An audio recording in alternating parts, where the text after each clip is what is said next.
Welcome to the Oral Apothecary Podcast, authentic chat about medicines, pharmacy and healthcare in the UK. Pharmacists Jamie, Gimmo and STC take on topical and controversial stories, but keep it edgy yet light-hearted. Podcasts share their career-defining drug, song and book, and also share their joyful patient stories. Welcome to the Oral Apothecary Podcast. My name is Jamie Hayes. For this episode, we're joined by Dave Murdoch, an advanced paramedic. After going with 7 pharmacists on the bounce, which for a podcast that is definitely not a pharmacy podcast, is A, a bit of a concern, B, a statistical quirk, or C, shows that it really is just thrown together.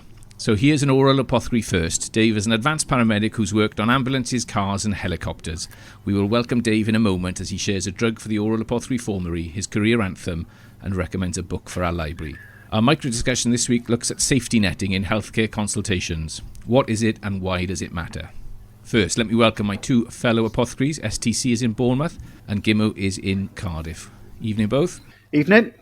Yeah, I'm going to state the obvious. It's bloody hot.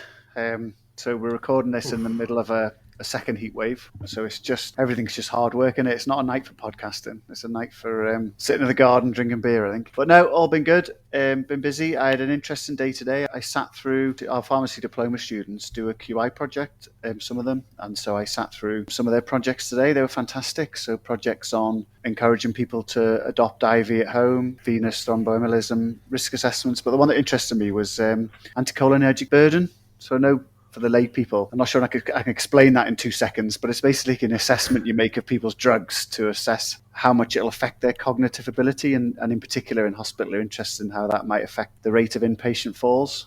And it was really interesting because when the student was doing it and talking to prescribers, ranging from consultants to F1s to pharmacists to nurses, no one really understood anticholinergic burden. They certainly didn't do it. So they knew the term, but they didn't do it.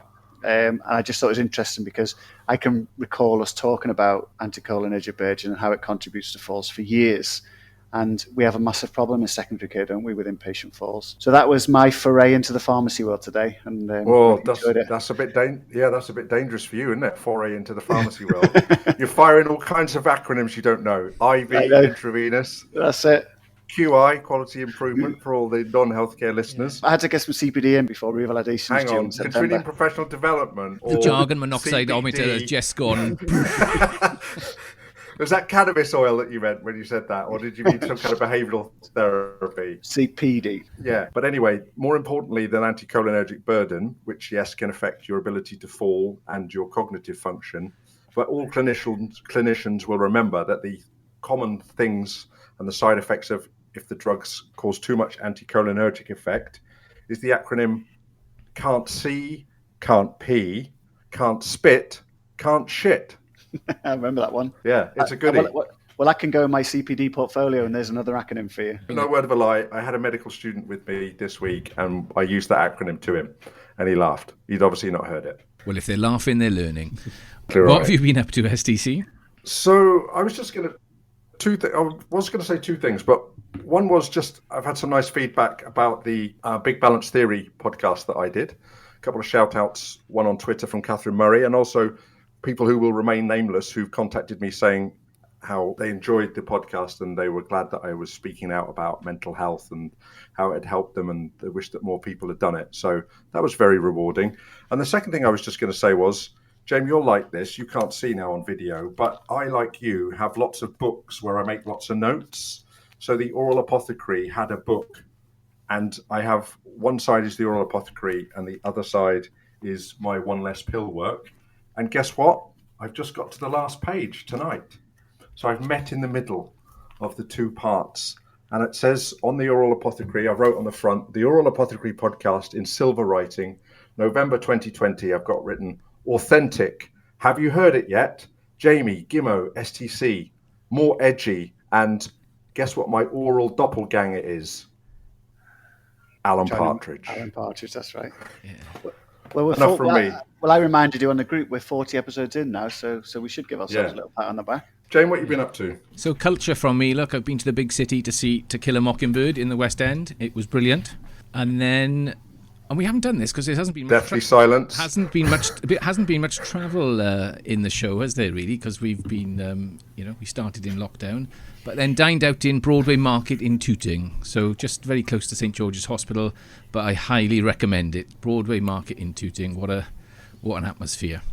Okay, I'm still reading The Fatal Solution, how healthcare system used tragedy to transform itself and redefine just culture. But let's move on. Let's welcome our guest, Dave Murdoch, to the Oral Apothecary. Dave is an advanced paramedic practitioner and independent prescriber with over 30 years of experience. As well as the ambulances, the cars and the helicopters, Dave is also a member of UK International Search and Rescue and has extensive experience in expedition medicine with trips to Borneo, Costa Rica, Morocco, Peru, Africa and Nepal. I know what you're thinking. Wouldn't it be great if we could add Borneo, Costa Rica, Morocco, Peru, Africa and Nepal to the global reach of the Oral Apothecary? Work in progress, I think. Welcome, Dave. That's some impressive CV that you sent through. Welcome to the Oral Apothecary. That's a very kind introduction. It's lovely to talk to you all. Very good. What's the number one thing on your list that you'd like to share with the Oral Apothecary listener? What do you think that they would be most excited to hear about from a paramedic? I think from my journey and having sort of worked alongside STC Steve for a while has been the emergence, I think, of how various sort of healthcare professionals are actually working alongside one another. That for me has been the sort of like the big something that I've sort of worked alongside sort of GPs, doctors, consultants in emergency departments on helicopters and the like. But actually taking that step about 3 years ago into full-time primary sort of a GP practice, it became very apparent actually that sort of the expertise that lies actually without in the community. And started working alongside Steve. Should I applaud that one? I don't know. You look remarkably well for it. I can applaud you, though. I can applaud you. Someone's got to do it, Dave. Yeah. And then working alongside all the pharmacy technicians. And I've listened to some of your podcasts in the past. And historically, I know you guys have gone through pharmacy technicians. And I know Steve has sort of lauded them. And I was listening to Dr. Mark Porter, and he was talking about the pharmacy technicians as well. And having that sort of team ethic, that ethos working together, that for me has been something which I really do draw upon and sort of really promote in my own practice now. So, Dave, tell the listener, tell them about some of the really great stuff that you've done that must involve really important teamwork, like some of the expedition medicine type stuff that you do, because that's what always fascinates. Whenever I talk to you and we go for coffee, that's always the really interesting stuff about what you've done, because you've done so much stuff. But how would you tell people about your expedition medicine and the teamwork in that and some of your experiences with that?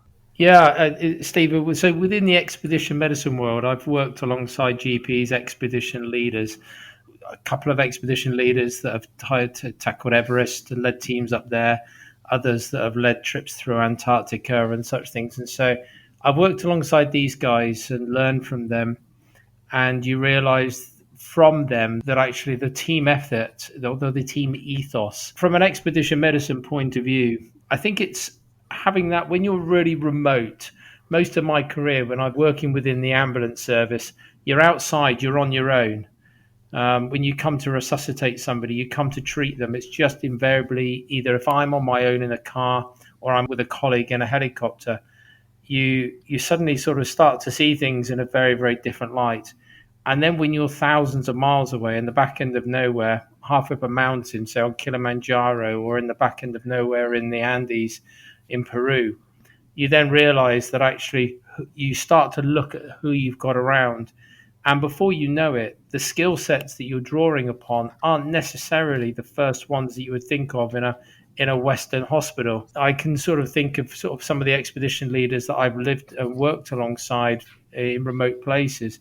They're not medics, but actually their lateral thinking actually challenges my thinking as a clinician.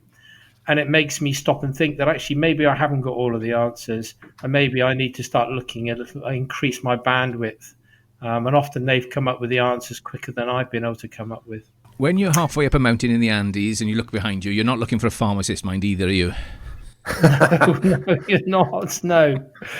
You just it's a really interesting dynamic when you are remote. I remember a story many years ago of one of the doctors. I think she was down in Antarctica, and obviously when you are down in those environments, she became landlocked because obviously with the cold winters come on in, and the expeditions, the survey teams there become locked.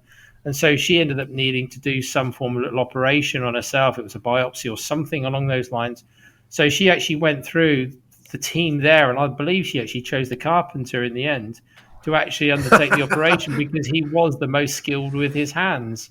And I suppose this is where expedition medicine has actually taught me the value of actually looking around you, opening your eyes and thinking, okay, these people are trained, but actually what do I need right at this moment? I need somebody that can do X, Y, and Z. I mean, that's fantastic. And I think what you're talking about is improvisation as well, isn't it? I wonder if during COVID, I think improvisation sort of blossomed quite a lot, and we got probably more done with less resources than we have.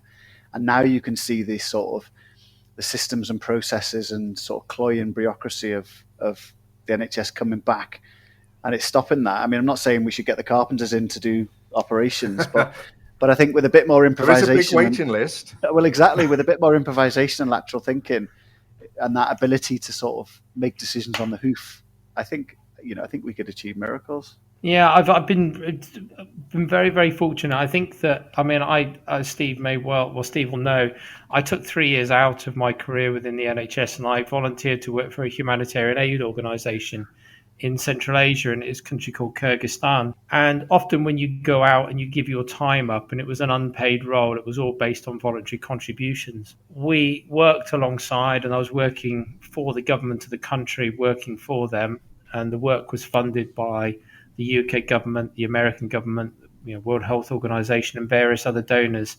But you often sort of, when we actually looked and we worked alongside these guys, as much as we were helping them to develop their own healthcare systems, their approach to things was so fluid, and they were so they were just packed with the amount. They were so resourceful. They were able to tap in and think, and it challenged all of us to actually think, we might be coming over here to actually help you develop your system, but actually it challenged us in all of us, because we were either from New Zealand, Switzerland, America, myself from the UK. We all came from so-called developed healthcare systems. And yet when we looked at what they were doing, we actually questioned ourselves, who's actually got this right? It was a real challenge. That was way too wholesome for the oral apothecary, Dave, so I'd cut it out of your bio.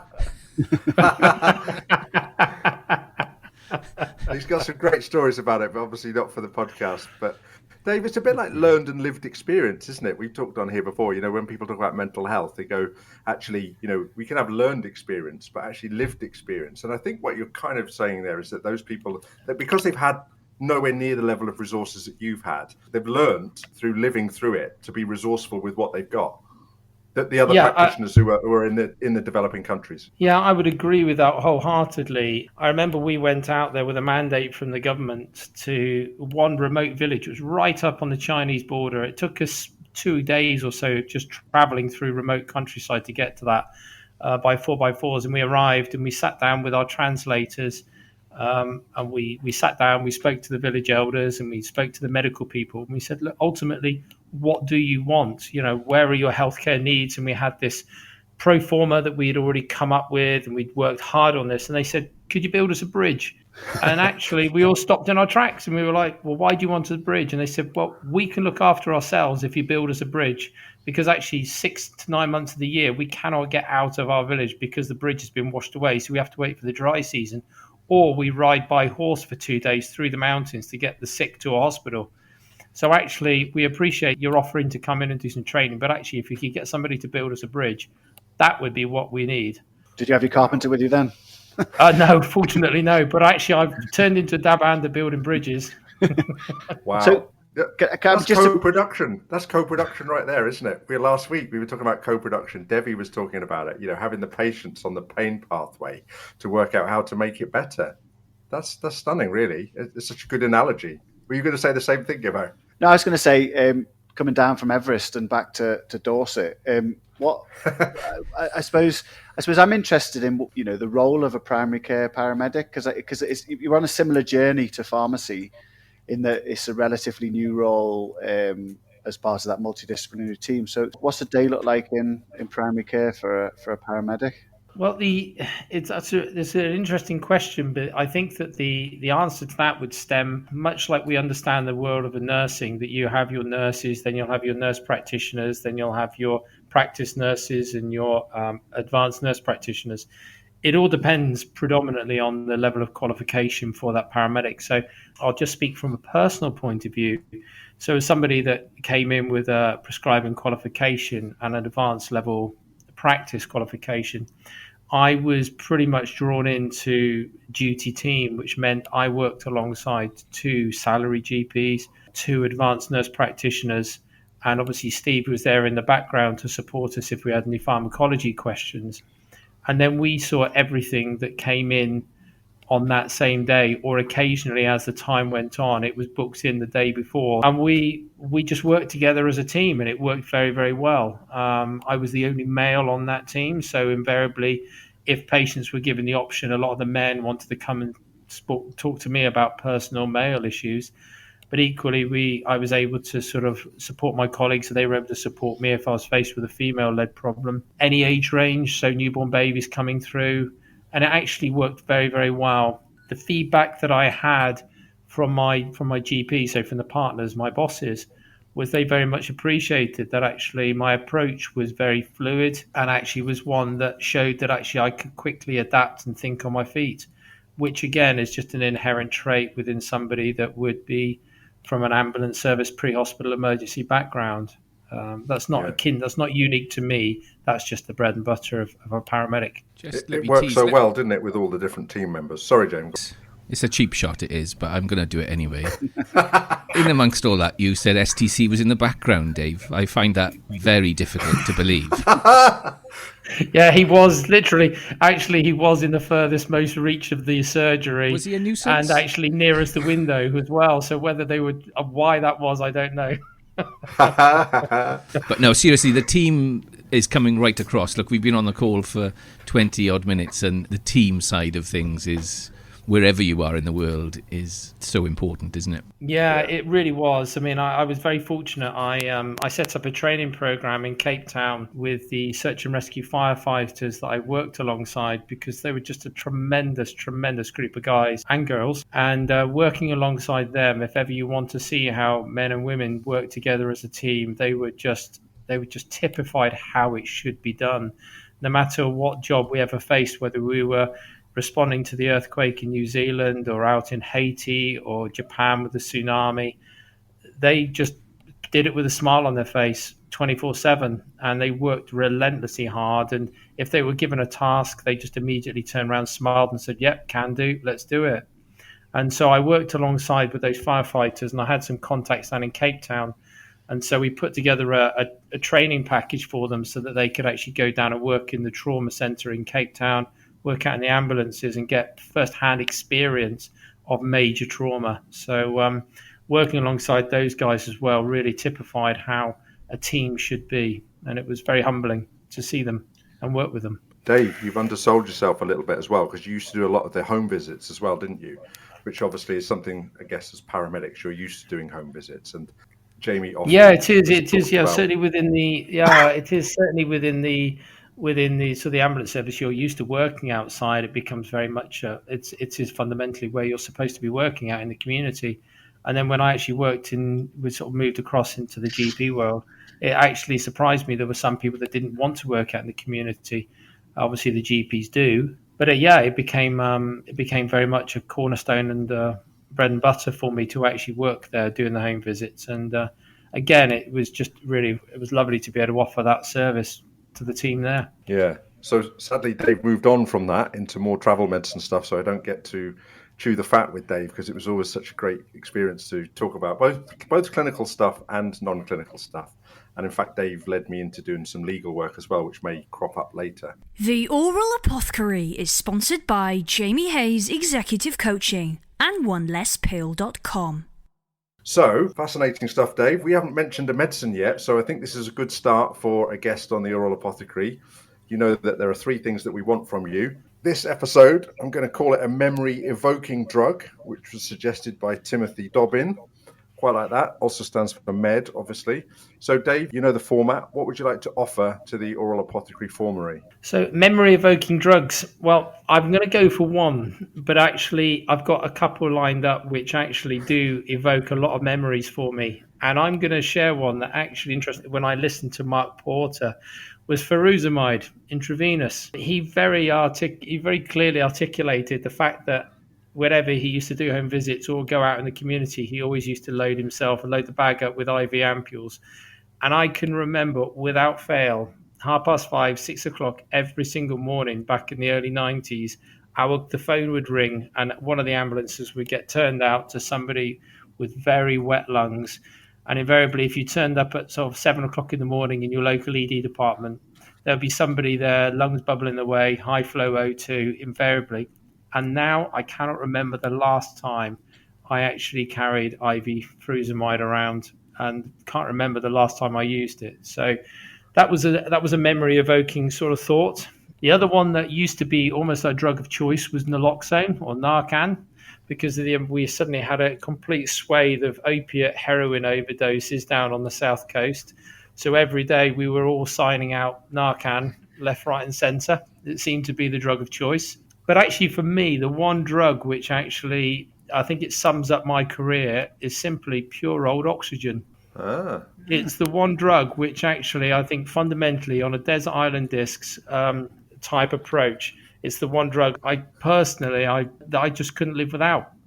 I've considered antibiotics, and I think we know these big drive on actually we're trying to reduce antibiotics. I think, well, if my own immune system can't cope with it, then that's fine. That's my time up. And I'll I can cope with that. I can cope with some pain. But actually, oxygen for me, fundamentally, again, maybe it's my life experiences, etc. But I think for me, it's taught me actually just keep it simple.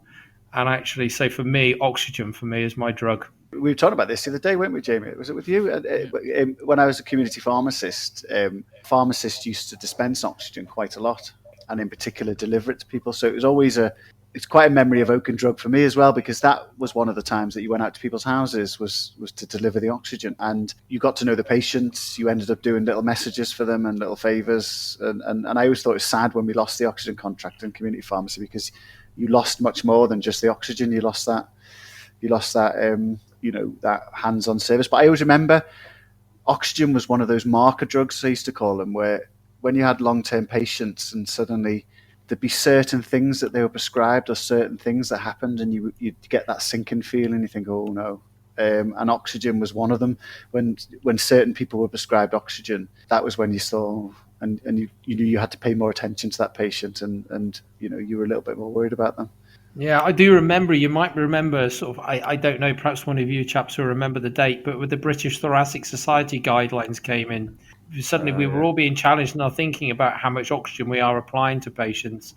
We were being reminded of the 94 to 98% saturation marks, or 88 to 92% for our COPD patients. And suddenly there was this complete mindset where anybody that had any degree of medical problem, immediately oxygen was the first thing thrown on them. And then we were all being challenged to sort of stand back and have a real consideration as to whether it was the right thing to do. So, yeah. Do you think it has got a big placebo effect, Dave?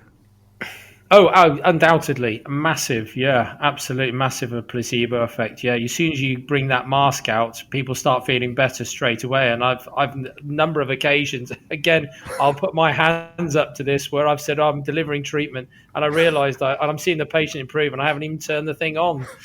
I knew you were going to say that. I knew you were going to say that. So, yes, I'll definitely admit to that one, to say, well, okay, yeah, trial by mistake, but actually, yeah, placebo effect, yeah. Excellent. Well, I think that's an ace choice for a paramedic, oxygen, so that could definitely go into the oral apothecary formulary. I should just say for the avid listener that you've also just let Claire Howard off a bit, because she always goes on about a heroin problem in Stratford-upon-Avon. So you've made her feel much better now by saying that there was also one in Bournemouth as well, with regard to the naloxone, which is the antidote for the non-health professional listener. Okay, Dave, the second is something for the Oral Apothecary Spotify playlist. What are you going to give us as your career anthem? I'm looking forward to this. Okay, so my career anthem again. It was a really good one, Steve, because I remember walking into you, and I know that you're a complete music buff. I always used to come in and find Spotify quietly whispering away in the corner of your room. So I have given this a great deal of thought. And actually, so I started my NHS career in 1991, 15th of July, 1991. Yeah, me too, 91. Oh, there we are. So I've chosen, I've got a couple of songs, and I think most of it comes up for me it's the artists that I've chosen, and it's not the main song that I would choose, were Eminem, Oasis, and Jake Bugg. Now, the commonality between all of those, from my point of view, they've all come from completely different backgrounds to me. Jake Bugg being a Bristolian coming from the streets, and you just listen to his lyrics about society and his chance of growing up. Clearly, Oasis, the Gallagher brothers, as their sort of their notoriety speaks for themselves, and then Eminem as well. So it's not the kind of music that I would routinely listen to, but actually, if you took time, listened to their lyrics, found out about where they come from, for me, it was a real journey of exploration and challenging to think, well, actually, who are these guys? Let's find out a little bit about them and their socioeconomic backgrounds, and that was really quite formative for me. But for me, the biggest influence on my life has been Howard Jones. No I don't way. know if any. Yeah, I kid you not. I'm a massive Howard Jones fan. Massive Howard Jones. Oh, Steve, I thought you were going to start to decry me at that point. I thought you were going to slander me. I've got so much more respect for you than I already had. And the one song is "Life in One Day." Never heard of it. You've never heard of it? Well, I thought you said you're a Howard Jones fan, Steve. No, Unbelievable. what album was it?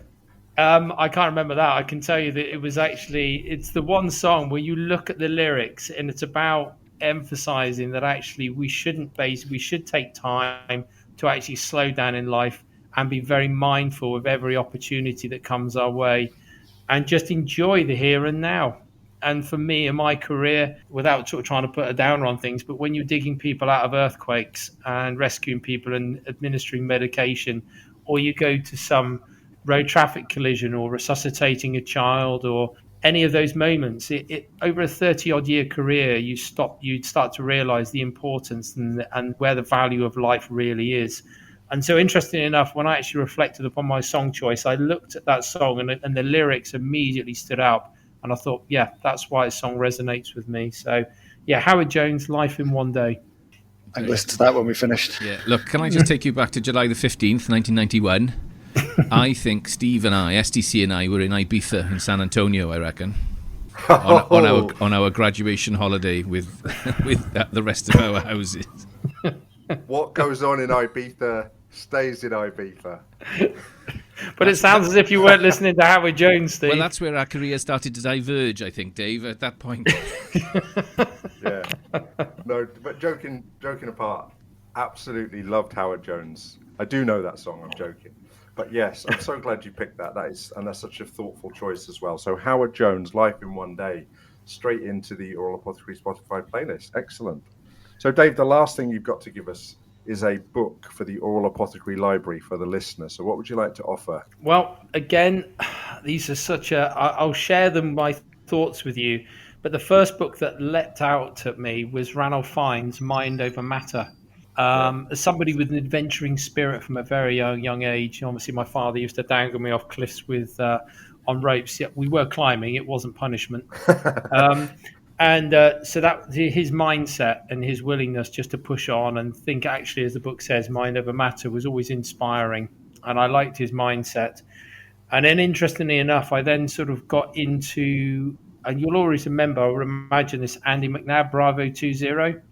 It was a very sort of, it was a seminal book, wasn't it? It was an amazing book that came out, and it really paved the way for a lot of subsequent sort of copy type books. But the fact that when he wrote that book, it was the first time that I'd read anything like that. And what I took away from there, not that it was a war story, but actually his mindset, again, it's people's mindsets, I think, ultimately that really inspire me. So we all face challenges. We all face various ailments. You know, people come in to see us in surgery, and they may well be suffering with the same illness, but actually one person takes it on so differently to another. And I'm always inspired by people's mindsets. And So that was the other book that leapt out at me, Bravo 20 by Andy McNabb. But the one book that actually I came across, which was called A Complete Textbook for the Nurse, and it's printed back in the 1950s.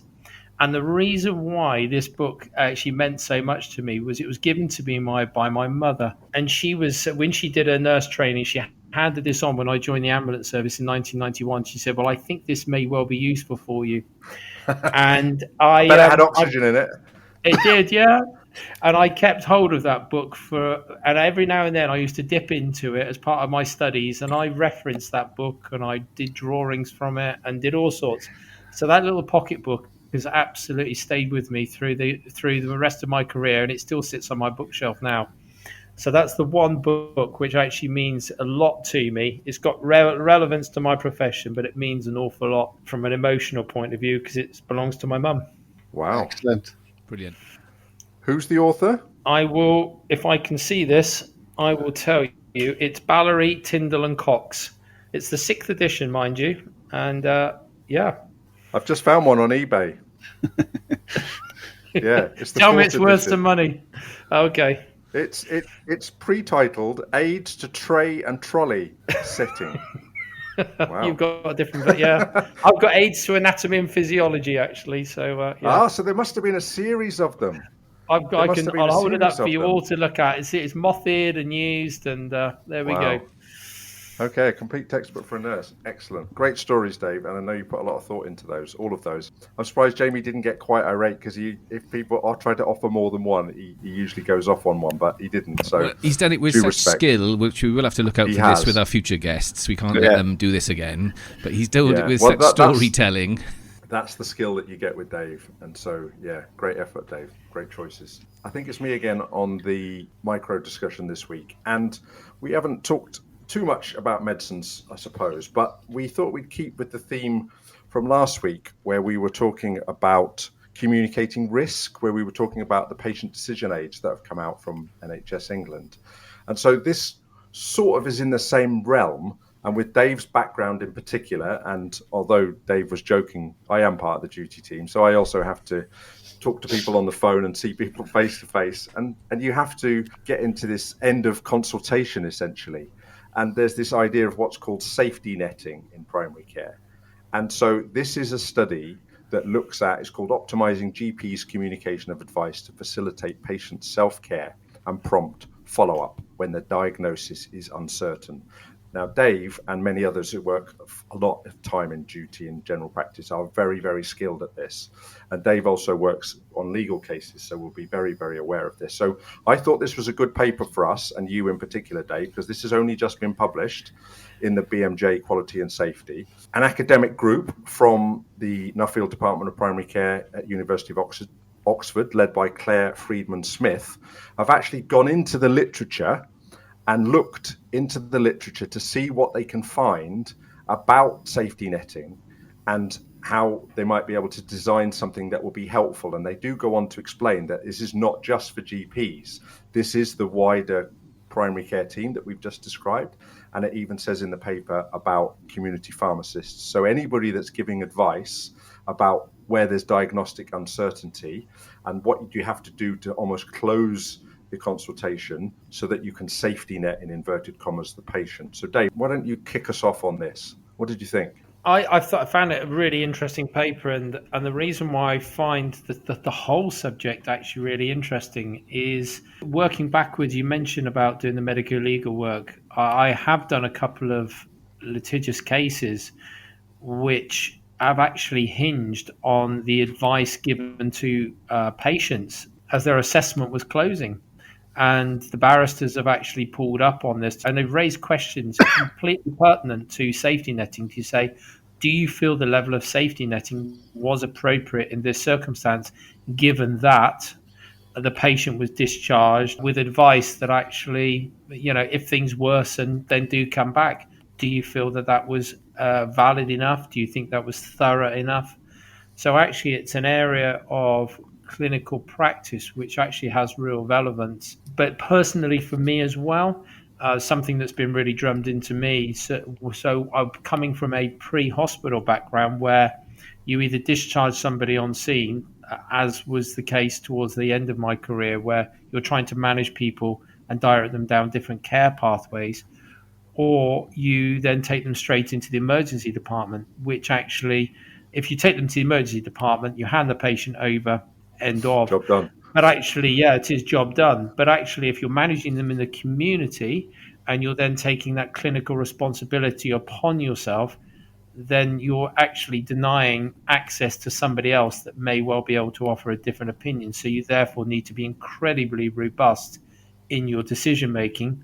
And therefore, part of that would be you need to be incredibly robust in your safety netting so that somebody, either they know if they know what to look out for, when they should look out for it, so time, date, and who they should go and see.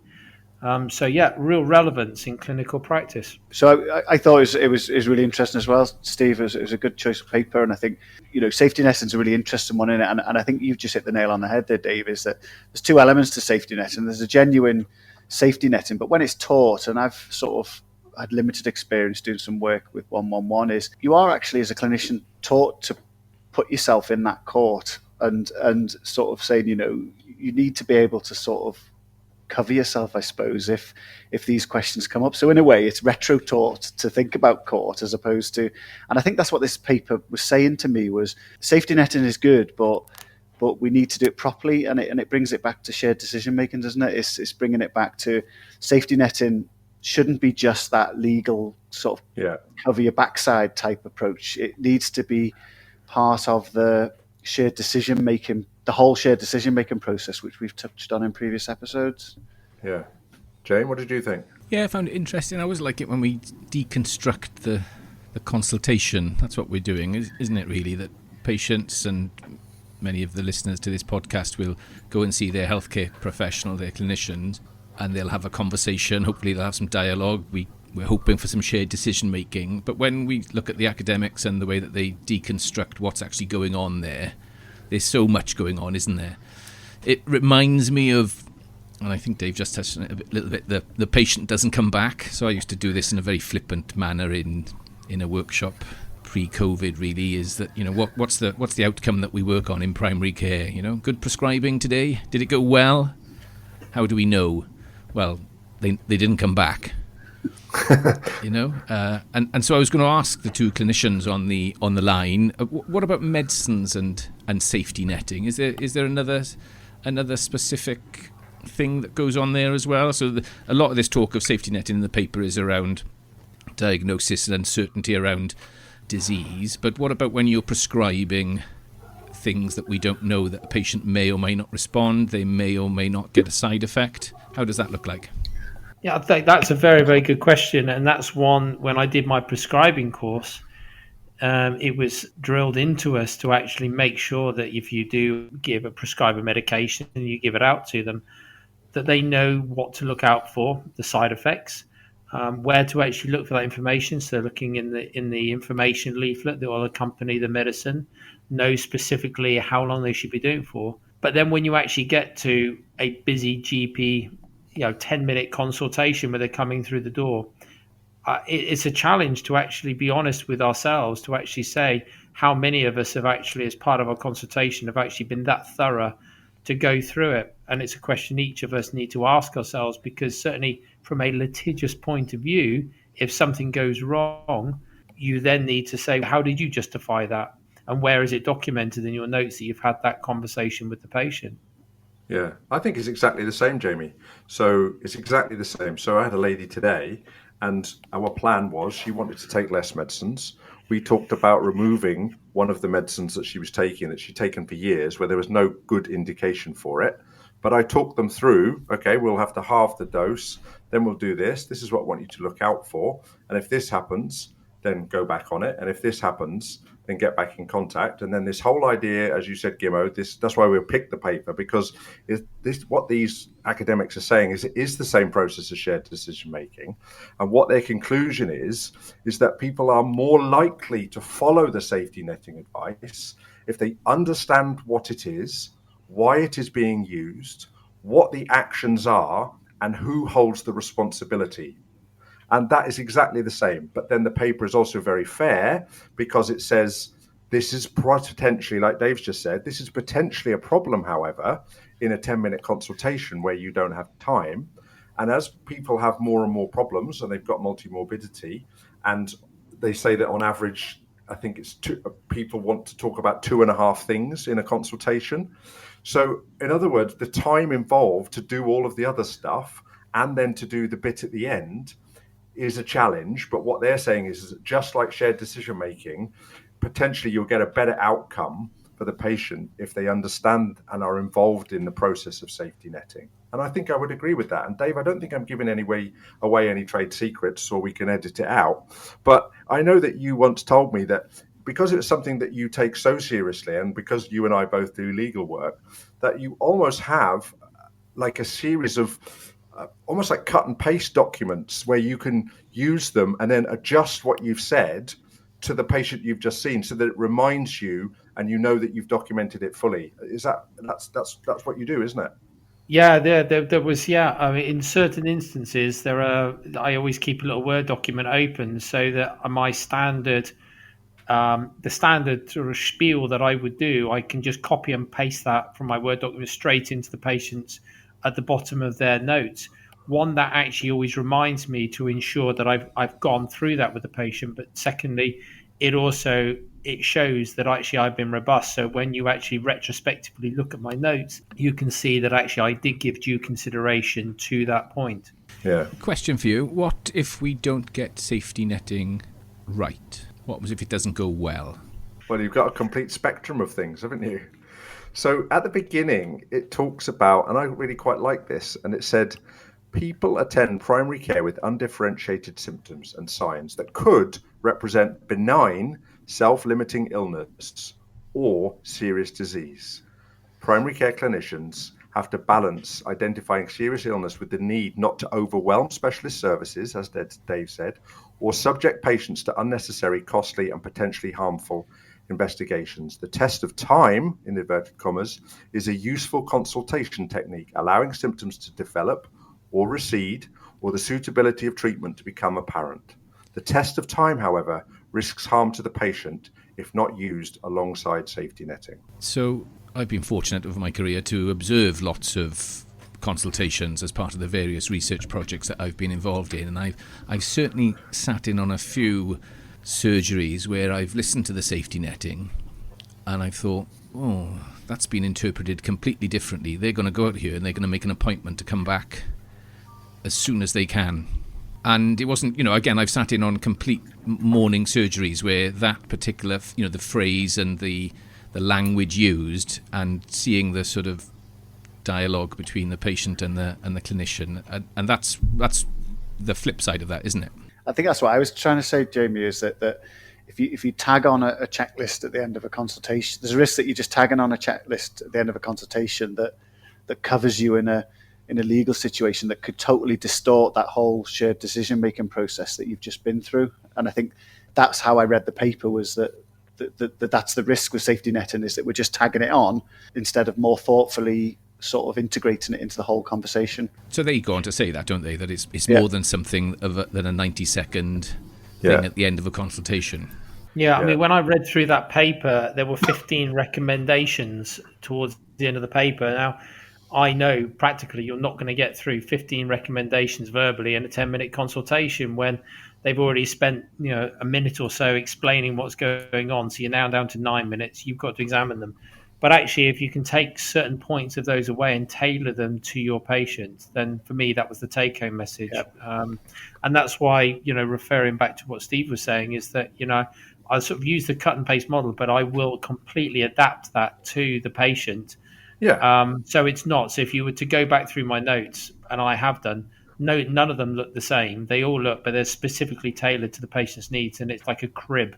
It's like a reminder. So I suppose I could almost have that on with these 15 bullet points on my wall, and I could actually just immediately think, I'm going to use that one for this particular patient. So it's the same approach. It's a bit like, it's going back to acronyms, isn't it? And you've got the Socrates acronym, haven't you, in relation to, what what exactly are the symptoms that you've got. So I think I just thought it was great because it does cross over with the how do you communicate risk, which is what we were talking about last week and the week before. And it is exactly the same, Jane, with medicines as it is almost with diagnostic uncertainty. And one thing I will just add is, and it does mention it in the discussion, because I was talking to Lawrence Brad, who Dave and I both worked for, and as you know, has been a podcast guest. And he said that, now that we have electronic post-COVID, a lot of surgeries have this thing called AccuRx, where you can send messages to people's you could text messages to people's phones really, really easily. And he was saying that he and others, you could use that. And sometimes I know I've done this where I've almost finished my notes as they've gone, and I've thought, I should have done this. And then you can actually follow it up with a text message to an information leaflet, let's say, about the subject. Let's say I was talking about the risk of low blood sugars when changing somebody's diabetic medicines. But what it says in the paper is that we're not quite sure in an academic sense what the role is for electronic safety netting solutions, and that needs to be researched. Very good. A big thank you to Dave for joining us on the Oral Apothecary and for sharing his stories, his marooned medicine for the formulary, his career anthem, and his book for the Oral Apothecary Library. Coming up next time, we'll be joined by Dr. Ben Allen. Ben is a GP partner at Burley Health Centre and a clinical director for primary care in Sheffield. He is passionate about patient quality and experience, empowering patients to understand their health and the health system. We look forward to welcoming Ben next time on the Oral Apothecary. You can contact us via Twitter at Oral Apothecary. We're on LinkedIn, and you can email us at oralapothecarypod@gmail.com. Gimmo now for the final ingredient. Okay, thanks, and thank you, Dave. I really enjoyed that. That was a great chat. So, just wondering, Jamie, you're well read. Do you read the Journal of Physics of Fluids? How are you on fluid dynamics? Only the abstracts of that one. Well, what if I told you that lying down after taking a medicine could significantly impact on the rate at which you absorb it? This week's final ingredient comes from an article in the Times based on research in the Journal of Physics of Fluids that says, as well as being told when we should eat before and after taking a medicine orally, perhaps we should be told what posture to adopt. You can see how these findings might be important, particularly for the bedridden and the elderly. So they're saying that the speed a drug enters the bloodstream depends on stomach contraction, fluid dynamics, and the stomach position. Where people lie on their left, the stomach exit is at its highest point. And so the drug takes longer to get to it. So the advice is to lie on your right. And using a modelled stomach, the study team at Johns Hopkins University in Baltimore found that the simple effect of gravity was huge. Leaning 45 degrees to the left reduced the rate at which the drug exited the stomach close to zero. Standing up was better, but leaning back so you can wash the stomach fluid all over your tablets increased the mixing by 50%. Leaning right had an even more pronounced effect, leading to what they claimed to be an incredible doubling of the effect of the active ingredient. So, interesting stuff. What are the implications on advice to our patients? I'm not sure. It's too complicated for me. I might need to lie down to think about it. This was a 3 Apothecaries production. Sound engineer Jimbo Slough. Original music Jamie Brewster. Artwork by David Baker. Thanks for listening to the Oral Apothecary podcast. Do not stop listening except on your doctor's advice. This episode of the Oral Apothecary is sponsored by jamiehayes.co.uk.